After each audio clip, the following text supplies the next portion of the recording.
Welcome to r/slash best of Redditor updates, where we have one of the weirdest stories I've ever read about a fake wedding.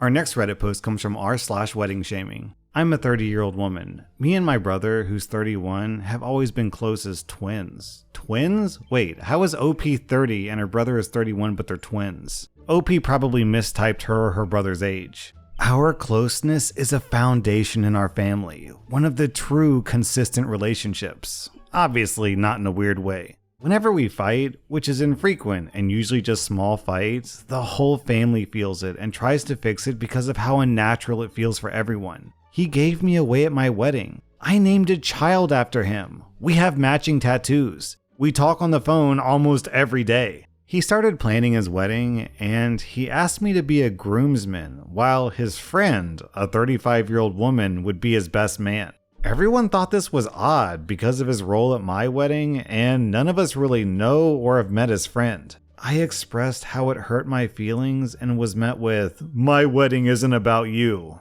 Okay, fine, I'll do whatever you ask. During the planning, he called me every day. We exchanged ideas. I helped with making stuff. I didn't mind. I decided early on not to focus on titles, but just to make this day as amazing as possible for my brother. He asked me to be a flower fairy because this was a gay, child-free wedding. I agreed. When we were picking my shoes and my dress, him and his best man, the girl, would shoot down all of my ideas. She would send very basic heels that were around $100. Heck no. I told her my budget was $45 for shoes, especially for plain gold heels. The wedding party all had very mean girl mentality. I felt it from day one. There was the wedding party, and then me. I chalked this up to not really knowing them well in proximity. They all live in a different state than me. They even went as far as saying that the shoes I like are too slutty. After this, I begged to come as just a guest. That way, I could wear what I want and not feel this weird mean girl mentality from the rest of our wedding group. My brother says, "No way, I can't get married without you being by my side." I arrive at the state where the wedding will be. On the first day that I'm there, I found out the best man had a bachelor party the night before I got there, and everyone in the wedding party was included except me. I let it go and focused on the wedding and doing my part. So I slap on some wings, dance my way down the aisle, and give my first fairy wedding speech. All goes well. The wedding was awesome until the drag show. Yeah, they had a drag show at their wedding.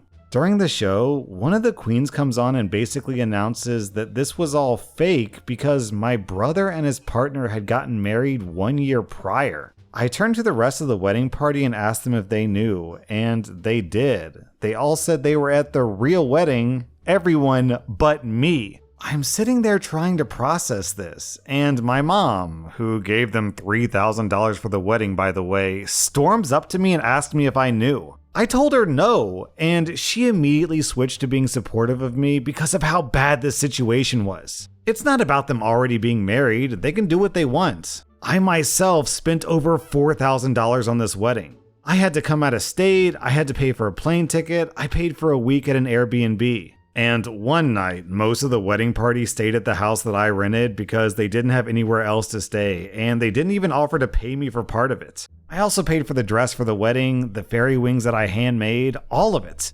I spent so much time and money on this wedding. But then I started to put together the lies. So they had their real wedding. Then, 3 days after that, my brother was at my house while I gave birth to my last child because I always wanted him to be a part of my huge moments. He held my newborn, knowing that he had just gotten married, and said nothing. They gaslit me, saying that I was crazy for feeling left out. My brother even said to me earlier that he can't get married without me. He lied to me every single day for a year, just all of it. After realizing all this, I tried to leave.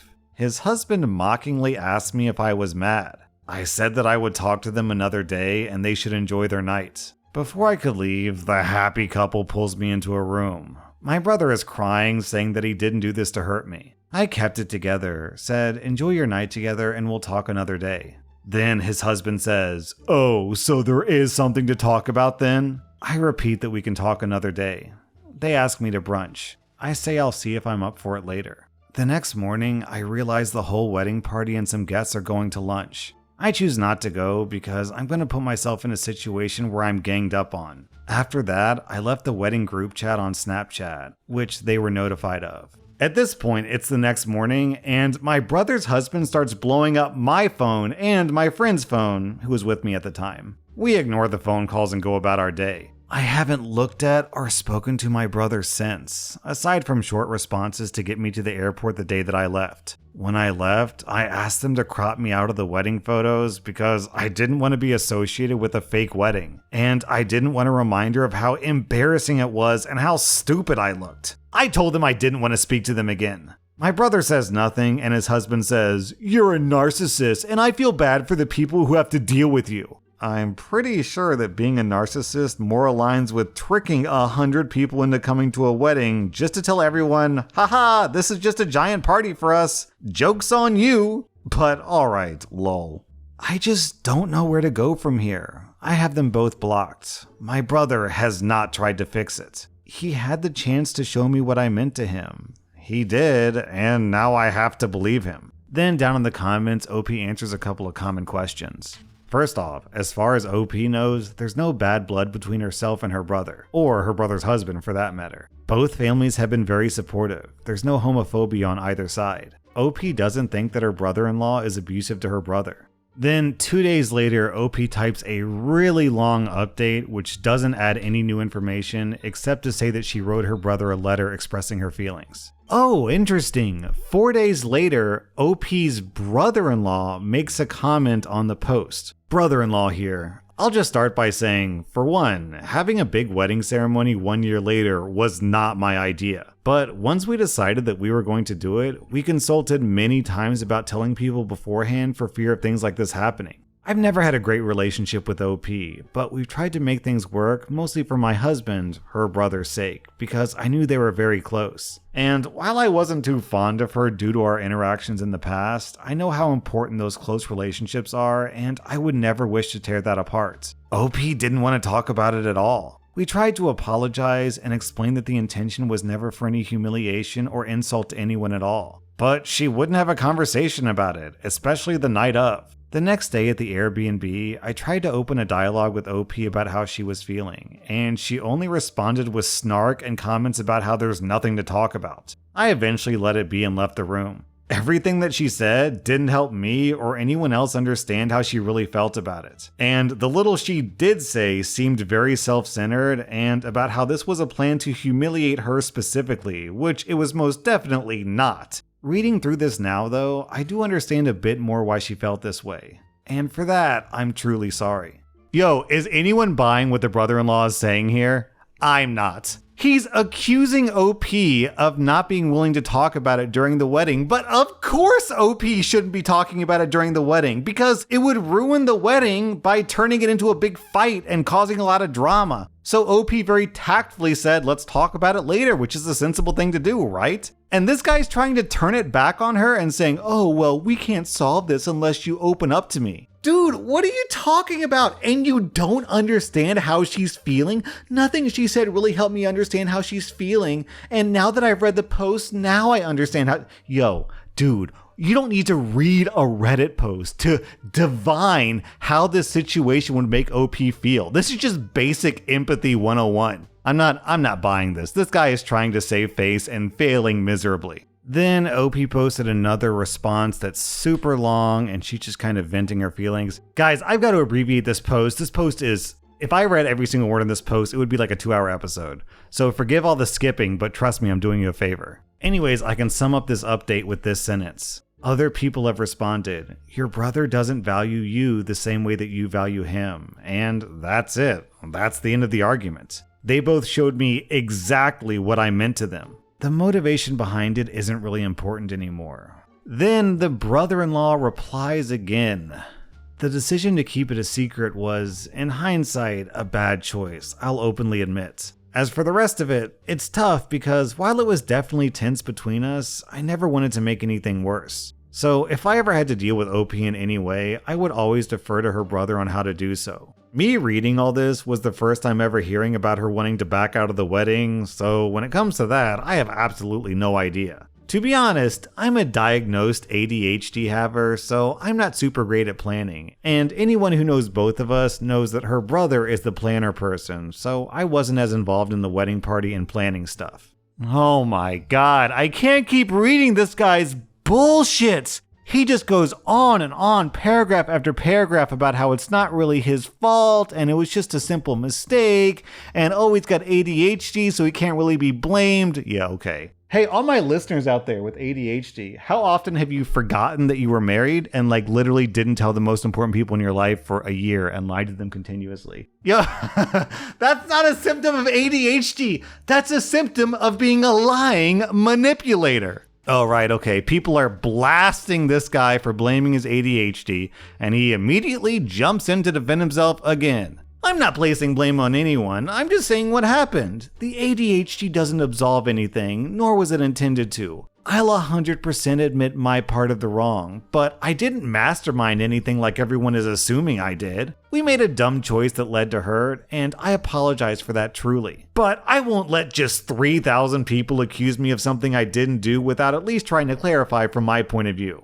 There's a whole bunch of stuff between me and OP from years ago that was left completely out of all of her posts, and she knows that. Man, then this guy writes another long paragraph defending himself, but it's all just the same stuff. This guy's just a weasel. Then apparently this story got so viral that another person who was at the wedding responded as well. They say, well, I was at the wedding, though I wasn't a member of the wedding party. I agree that a lot of what happened with OP on this is messed up, but I'm calling BS on some of the things that was said by her brother's husband. That man might just be the most stand-up guy that I know. He quickly became a best friend of mine when he became my boss over a year ago. I've seen him go above and beyond to help out people who he's not even fond of. The only scenario in which I see him doing these types of things is if OP said things that she's omitting from the post. The second thing I'm calling BS on is the entire wedding party wasn't at lunch the next day. I was there and 2 members of the 6 were present.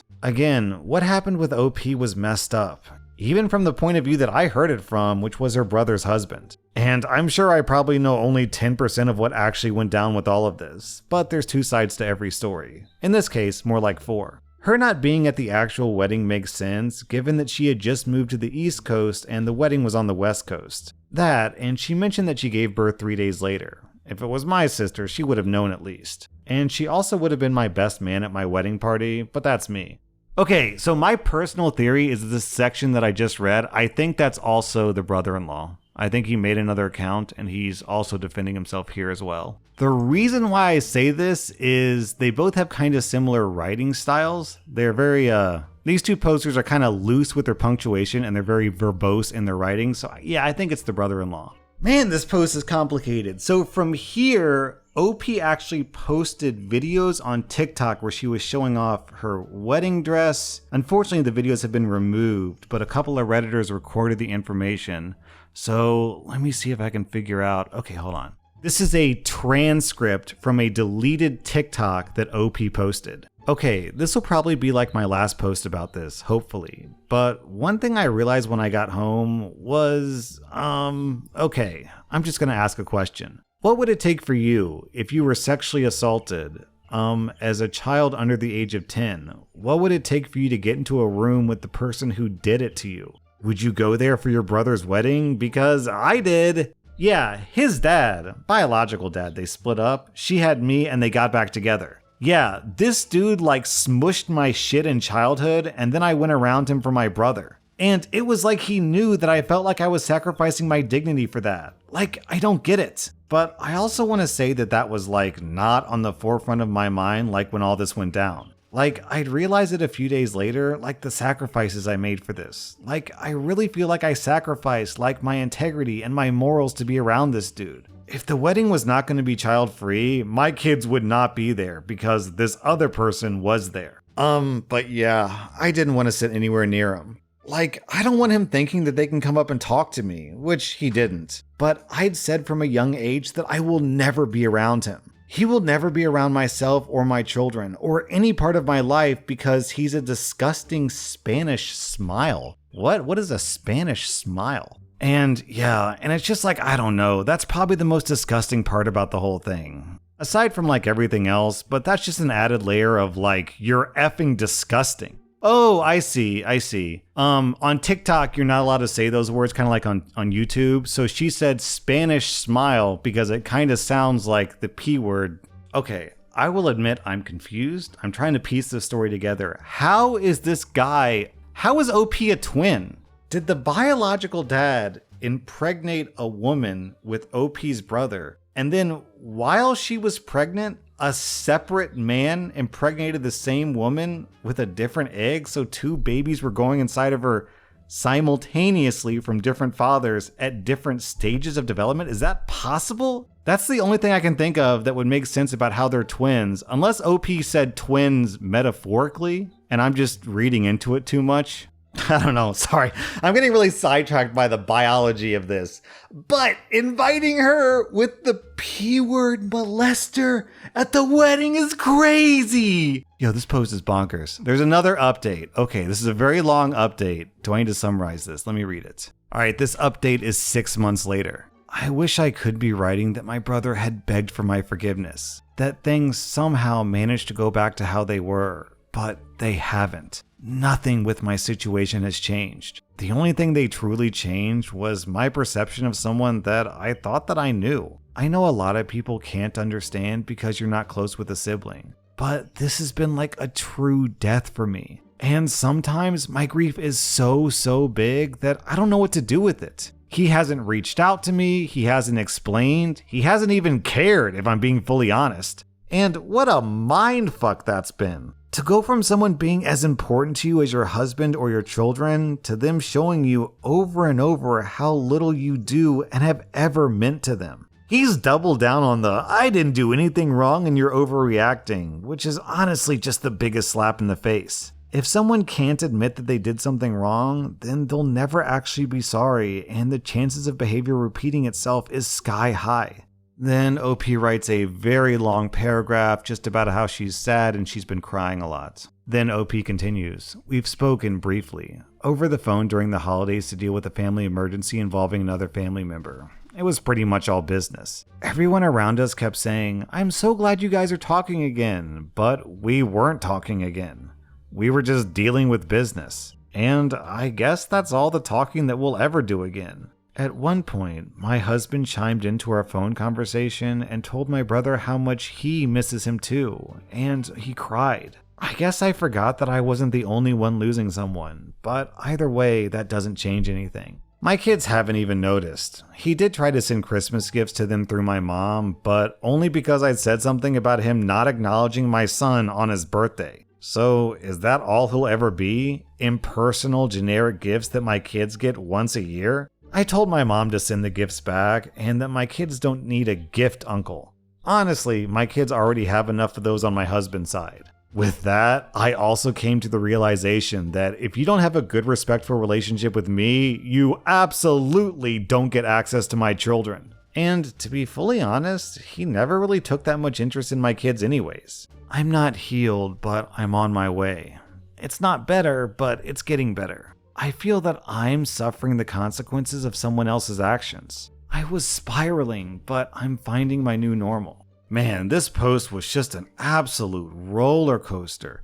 It kind of hit me hard at the beginning because I also have a brother that I'm super close with. He was the best man at my wedding. I talked to him pretty much every single day. I actually think that OP is a little bit closer to her brother at the beginning of this story than I am to my brother. Like, we don't have matching tattoos or anything, and I didn't name my baby after him. But we're really close, and the idea of just going from being that close over 30 some years to just, bye, see ya, never gonna talk to you again. It just, like, how can someone even do that? How can you just flip that switch without a fight? Like, I don't get it. What caused this? How did the brother go from being so warm and caring to OP and talking to her every single day to just completely cold turkey, I'm never going to talk to you again? Why lie about the wedding? Why invite the guy who molested your best friend / twin sister, who might not really be a twin, to your wedding? Why would you ever want to see that guy's face again? I could not for the life of me figure out what's going through the brother or the brother-in-law's mind. I can't figure out what's worse, getting married in secret, lying about it for a year, or inviting your child M-word to the fake wedding party that your twin sister is going to. Probably the last one, now that I say it out loud. I think that one's probably worse, but they're all so bad. That was r/best of Redditor updates. And if you like this content, check out my podcast where I publish the exact same episodes. Also, hit that subscribe button because I put out new Reddit videos every single day.